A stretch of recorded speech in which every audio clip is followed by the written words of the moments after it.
in a crazy world, in a crazy culture, in an unbelievable season that we're walking through, here's the question. What does the world need more than anything from ministry leaders today? Next up, I'm going to share with you what I believe is the one thing that we as ministry leaders need to bring to the people that God has called us to serve and ultimately share with the world that God has called us to reach. Let's go.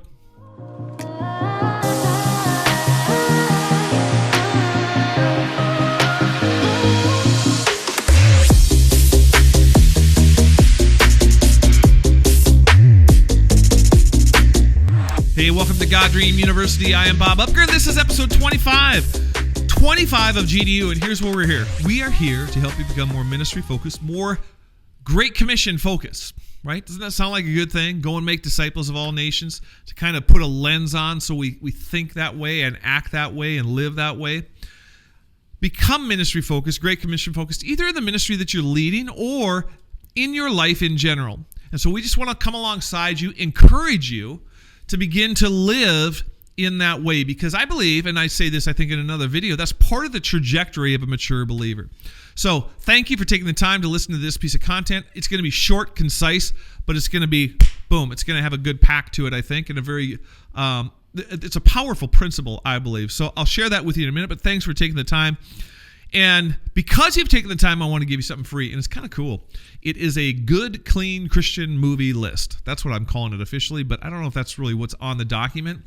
It's basically a directory of movies that my family, when we decide to declare movie night, I don't know if you do that, but we do that. It's always fun where we kind of turn off all the lights, have the fire going, get some popcorn or whatever, and we just kind of, hunker down and watch a good movie. In this list, the challenge is finding something good, clean, moral, and fun to watch, right? And this list is a directory of the ones that, boom, we give it the stamp of approval. We approve of them. They're good. They're fun to watch. And you're not going to be watching them with your kids and just listening to language or profanity or whatever else and just be going, oh, my word. So this is a good, clean list. The link is in the description. Download it. You'll probably look at the list and say, well, I know that one. I promise you there's several on there that you probably have never heard of, and they're good. They're good. So take advantage of it. Have a movie night. Get your kids around you. Watch something fun. Talk about it afterwards. It is good. Link in the description. All right. Here's the issue. Here is the question that I guess I posed, and I'm going to give you a concise answer, but a principle that I just kind of want you to cling to, and that is this. So the question was, what does the world need now?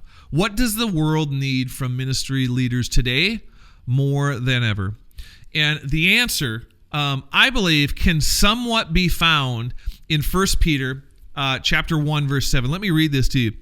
These have come so that your faith, of greater worth than gold, which perishes even though refined by fire, may be proved genuine and may result in praise, glory, and honor when Jesus Christ is revealed. I believe what the world needs more than ever, from our ministry leaders, what the world needs, what children need from their parents, what we need in our relationships is authenticity.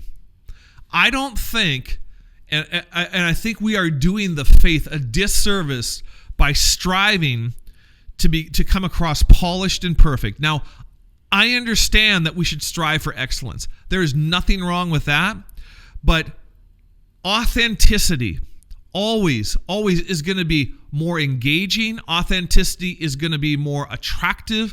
Authenticity is going to be ultimately more trustworthy to the people that we leave. They don't need to see your perfection, and they don't need to see my perfection. What they need to see is that we are authentically, genuinely pursuing Christ. And this piece of scripture says that type of faith is greater worth than gold, which perishes even though is refined by fire. It's got tremendous worth. And what I think we have walked into, to a certain degree, in ministry, in the church and out, is trying to portray a particular image. You even see people that are declaring themselves like a Christian influencer, or you hear the term celebrity Christian.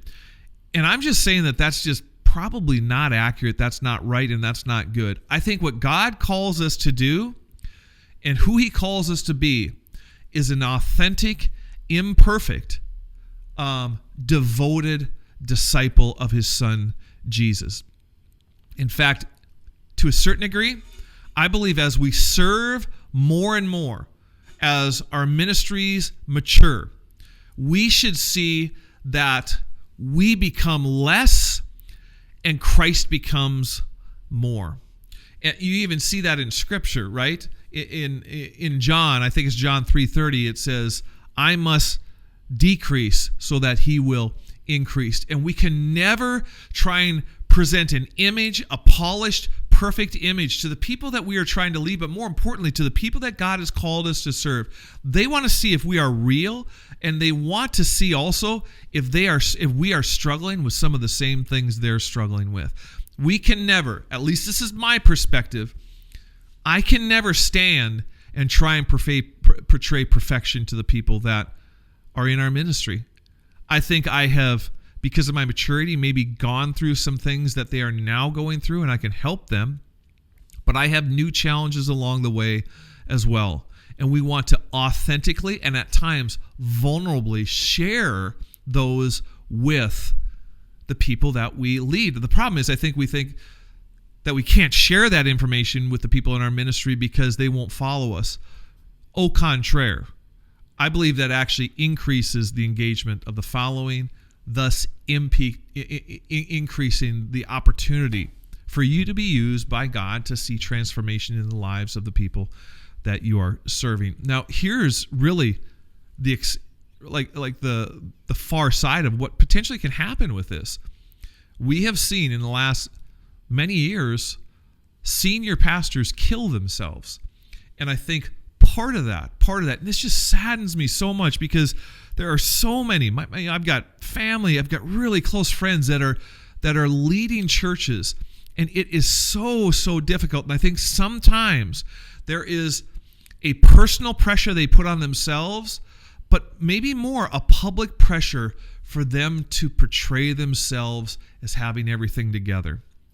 And I think that Christ would just say, hey, you don't have to do that. If you've ever seen the series The Chosen, which came out a couple of years ago, one of the things I love about The Chosen, it is a series on Christ and his disciples. But here, and I think actually the one of the great parts of this series that makes it so effective when you watch it is they are portraying the authenticity of the disciples, but you guys, they're also portraying the authenticity of Christ himself. And I think as ministry leaders that God has called us to stand and use our gifts, and each of us are in that category, by the way. Let's not try and be perfect. You'll hear me say it time and time again. God doesn't require your perfection. Do you know what he longs for? He longs for your devotion, authentically seeking him. To be righteous does not mean to be perfect.